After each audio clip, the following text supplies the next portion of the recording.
The Cool Baby Eros 34 supports 5 Simulator. We have looked at it in the past, and I must say, like, Cool Baby is a product that I've reviewed many times before, but this one is quite interesting. And when I mean interesting, not really in a good way, it's a quite odd product if you ask me. So when it comes to AliExpress and other Chinese websites, you can find so many of these weird devices. The high definition game machine with wired edition, or it comes with 2 Super Nintendo controllers. That makes no sense whatsoever, because the device looks kind of on PlayStation View, whatever. You know, it's kind of weird in my opinion, it's really weird. So you can see over here, we do have the option for HDMI and AV out. We can even add an SD card, wired handle, I already mentioned that before, and it comes, or it says it has some 600 games. So when it comes to these devices, it's always like a big gamble, because you never know what you're going to get. Don't believe what you see in the pictures, because they are always showing weird stuff. They basically, like, I have seen some weird things, like they're putting like PlayStation 4 stuff, and they like giving you an idea it runs high definition stuff, but in the end it doesn't. So in the box we're going to get an AV out, an HDMI, a power supply that is actually 5V, 1000 milliamps, so this thing doesn't pack up a lot of, let's say, power, because it's not needed. And of course the shitty controllers. The controllers are absolutely garbage. You can see like they're looking a little bit like a Super Nintendo controller, but when you're looking at the buttons, they are very high. The same goes with the D-pad. It feels really shitty, and the shoulder buttons. I tried to get one with the Xbox controllers, but somehow they try to advertise it every freaking where. But if you're going to look it up, you can't find those things. You're always going to get ending up with these freaking Super Nintendo controllers with a USB cable. So now you're thinking USB cable, yeah, but that is not a problem. You can grab yourself like a typical controller, yeah, but that's the thing with these. Like even it has just USB, it doesn't always work. Yeah, that's a little bit of a bummer. So if your controllers get broken, you do have an issue. Okay, so we do have an on and off switch over here, 2 USB ports. I think it's 1.0 or 1.1 or whatever. Then we do have like an AV out, input 5V, an SD card, just in typical not micro SD, and of course the HD output. And at the bottom it says, Cool Baby. But let's hook it up and let's see what we're going to get. Alright, so the system is powered on, and the first thing I'm noticing that is pretty funny, the software itself, it's the same that they are using, for example, the X9. The home software. The layout itself, what you're seeing here, is a little bit differently. Alright, we're having classic game. Can already tell you, the controls are freaking horrible. We have a GBA here. Let's see the GBA games, Neo Geo, and we have a zip folder. But some games I'm seeing MAME. Alright. NES games, there's no files. And a video folder. So what it does, it basically brings you through the browser function. We have NES games. Okay, it seems to be there are NES games on this thing. Oh, it brings you to the NES folder. Okay, weird stuff. We can play some videos, low resolution videos of course, and listen to music. And we're having the SD card, so when you're pushing in the SD card, you can add new games. But that's something we're going to take a close look at it later. Let's do a little bit of a testing, because there's nothing much to see here anymore. Let's see if I can maybe go to the menu. Ah, here it is. No. Right, we can format internal memory. Never do this. If you do this, you don't have any files left. And there is volume control. So yeah, basically because this software is made for a portable system. Like the portable system, when you're starting up a game, you have the opportunity to save and load your game. So basically every game you start, you can quick load, quick save. Pretty cool. With sound outputs, you can remap the keyboard, screen size, and yes people, if you don't like the widescreen resolution, you can just swap it through scale, full size, or original size. I'm going to show you original size, and we're going to play some old school games. Alright, first original size with the Game Boy Advance games. This is what you're going to get. So you can set it to full screen if you like, you're getting the full screen. Alright. Sound is good.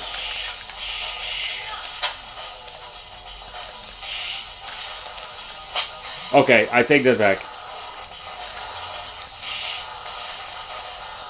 Don't know what it was, but it was not like it should be. Alright, next game, Game Boy Advance again. I'm going to use it full screen. So, this is what you're going to get with full screen. It's fully stretched.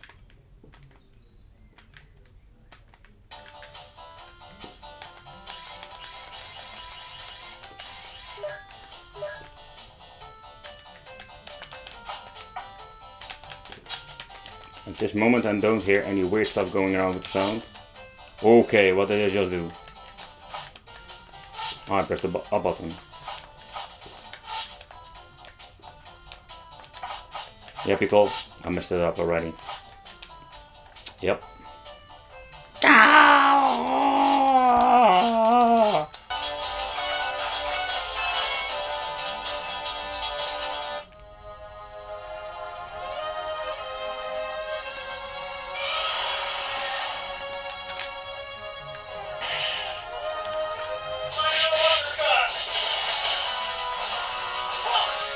Sound is not perfect.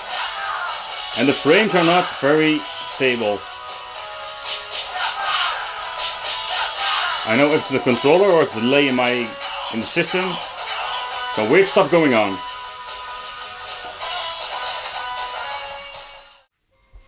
Wow.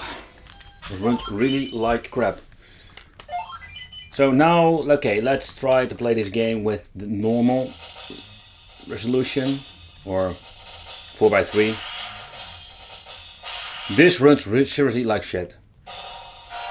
Okay, let's press start or select. Let's see what happens when we're putting this to the segment menu. Oh crap. It looks nice for full screen, still have these black bars. Don't know what it is, but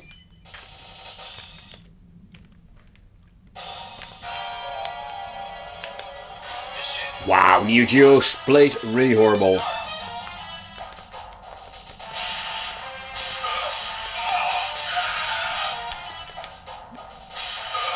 That is a real bummer. Unplayable.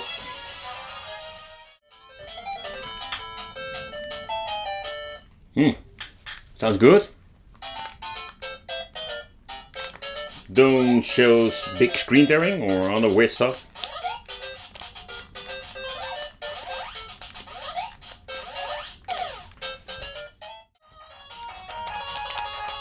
And the NES seems to be running fine.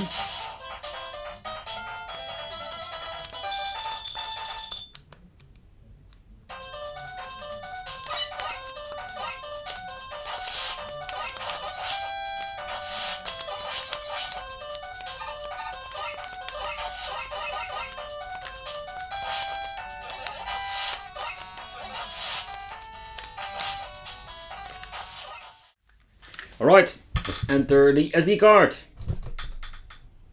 Card in.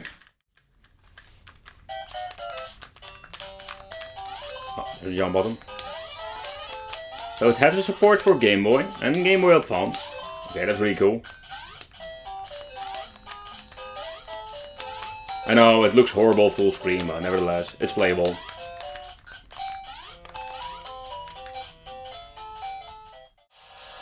And it also supports Game Boy Color games. So that's pretty cool. So we have Game Boy, Game Boy Color and Game Boy Advance.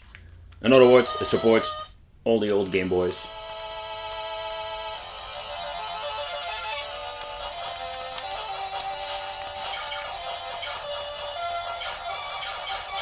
And the sound is pretty good.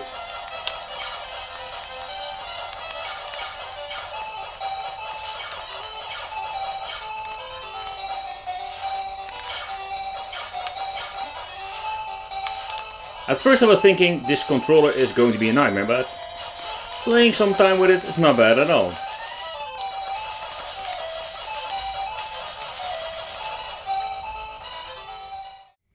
Alright, let's play a Mega Drive game.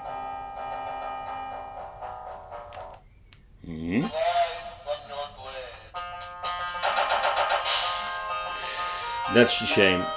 The sound is good, but it doesn't have a very decent frame rate. It's playable, but it's not the best I've seen. Okay, I just want to... Oh yeah, You have the same problem like all the portable systems. We don't have a jump button. You can see it here at the bottom. Poor frame rate. Very poor. Oh.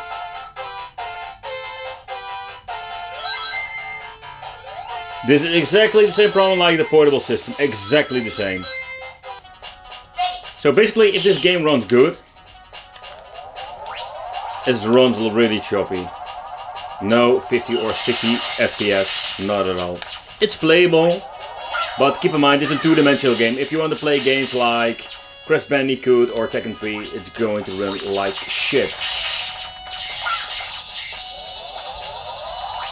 You can see it. I hope you can see it on the camera, but it is really choppy.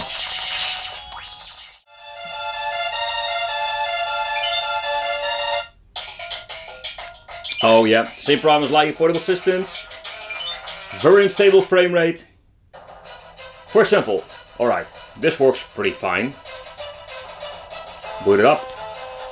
Now it goes turbo mode. And coming back into the game, it runs perfectly. Or perfectly in perfect as it can be on a Chinese knockoff system like this. So what we're going to get, it's not a thing that we've seen before here on the channel. And if you never seen this before, like subscribe to the channel and hit the bell, because we review a lot of these weird products and including the toilet paper manuals. So yeah, a summary, here it says already, like, in summary, the product is downloaded by the online game. You know, like stuff like that makes no sense. But what they're trying to say, like you can add games. Yeah, whatever. So, but when you're looking at the system itself, it's plastic fantastic. There's almost nothing in the inside. Emulation performance is always like a mix with most of these things. So yeah, I want to thank you for watching. Consider subscribing, hit that little bell, become the Wicked family. And it will be great to see you in the next video.